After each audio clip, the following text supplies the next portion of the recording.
ಇದೊಂದು ಅತ್ಯಂತ ಮಹತ್ವದ ಸಂದರ್ಭ. ಹುಬ್ಬಳ್ಳಿಯಲ್ಲಿ ಪ್ರಸಿದ್ಧ ಧಾರ್ಮಿಕ ಕೇಂದ್ರ ಶ್ರೀ ಜಗದ್ಗುರು 3000 ಮಹಾಸಂಸ್ಥಾನ ಮಠ. ಶ್ರೀಮಠ ಶತಶತಮಾನಗಳಿಂದಲೂ ಕೂಡ ಸರ್ವಧರ್ಮದ ಸಮನ್ವಯತೆಯನ್ನು, ಬಸವಾದಿ ಶಿವಶರಣರ ಆದರ್ಶಗಳನ್ನು ಅಕ್ಷರಶಃ ಪಾಲಿಸಿಕೊಂಡು ಬಂದಂತಹ ಸುಪ್ರಸಿದ್ಧ ಈ ವಿರಕ್ತ ಸಂಪ್ರದಾಯದ 3000 ಮಠದಲ್ಲಿ ಹುಬ್ಬಳ್ಳಿಯಂಥ ಮಹಾನಗರದಲ್ಲಿ ಸರ್ವ ಜನಾಂಗವೂ ಕೂಡ ಸಾಮರಸ್ಯದಿಂದ ಬದುಕಲಿಕ್ಕೆ ಮಹಾನ್ ಸಂದೇಶವನ್ನು ನೀಡ್ತಾ ಬರ್ತಾ ಇರೋದನ್ನು ನೀವೆಲ್ಲರೂ ಕೂಡ ಗಮನಿಸಿದ್ದೀರ. ಅಂತಹ ಒಂದು ಸಂದರ್ಭ ಇವತ್ತು ಕೂಡ ಒದಗಿ ಬಂದಿದೆ. ಇದು ನಿರಂತರವಾಗಿ ಈ ಸಮಾಜ ಬಾಂಧವರು ನಡೆಸ್ಕೊಂಡು ಬರ್ತಾ ಇರ್ತಕ್ಕಂಥದ್ದು ನಮಗೂ ಕೂಡ ತಿಳಿದು ಭಾಳ ಸಂತೋಷ ಮತ್ತು ಅಭಿಮಾನ ಅನ್ನಿಸ್ತಾ ಇದೆ.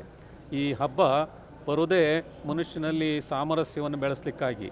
ಹಾಗಾಗಿ ಎಲ್ಲರೂ ಕೂಡ ಅವರವರ ಧರ್ಮ, ಅವರವರ ಆಚರಣೆಗಳು, ಅವರವರ ಭಕ್ತಿ ಭಾವನೆಗಳು ಏನಿದ್ದಾವೆ ಇವು ಯಾವೂ ಕೂಡ ಇನ್ನೊಬ್ಬರ ಭಾವನೆಗಳಿಗೆ ಧಕ್ಕೆ ಆಗದಂಥ ರೀತಿಯಲ್ಲಿ ಸಾಮರಸ್ಯದಿಂದ ಜೀವನವನ್ನು ನಡೆಸಲಿಕ್ಕೆ ಇರುವಂಥ ಒಂದು ವ್ಯವಸ್ಥೆ ಇದು.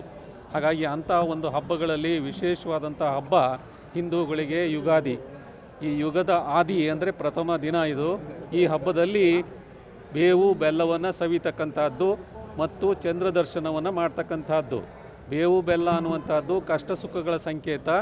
ಹಾಗೆ ಚಂದ್ರ ದರ್ಶನ ಅನ್ನುವಂಥದ್ದು ಪ್ರಕೃತಿಯು ಕೂಡ ನಮಗೆ ಒಳ್ಳೆಯದನ್ನು ಉಂಟು ಮಾಡ್ತದೆ ಎನ್ನುವಂಥದ್ದು ಒಂದಾದರೆ, ಅದೇ ರೀತಿ ಮುಸಲ್ಮಾನ್ ಬಂಧುಗಳಿಗೆ ಈ ರಂಜಾನ್ ಹಬ್ಬನೂ ಕೂಡ ವರ್ಷದ ಆದಿಯ ಮೊದಲನೇ ಹಬ್ಬ.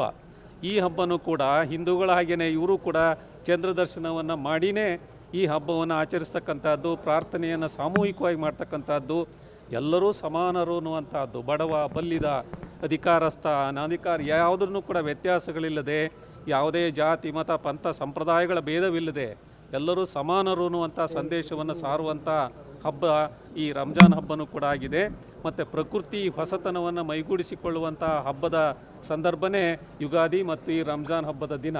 ಈ ಹಬ್ಬದ ಸಂದರ್ಭದಲ್ಲಿ ನೀವೆಲ್ಲ ಮುಸಲ್ಮಾನ್ ಬಂಧುಗಳು ಪ್ರತಿ ವರ್ಷದಂತೆ ಪ್ರಾರ್ಥನೆಯನ್ನು ಮುಗಿಸಿಕೊಂಡು 3000 ಮಠಕ್ಕೆ ಬಂದು ಗುರುಗಳ ದರ್ಶನಾಶೀರ್ವಾದವನ್ನು ಪಡ್ಕೊಳ್ತಿರ್ತಕ್ಕಂಥ ಒಂದು ಪರಂಪರೆ ನಿಜಕ್ಕೂ ಕೂಡ ಭಾಳ ಶ್ರೇಷ್ಠವಾದಂಥದ್ದು.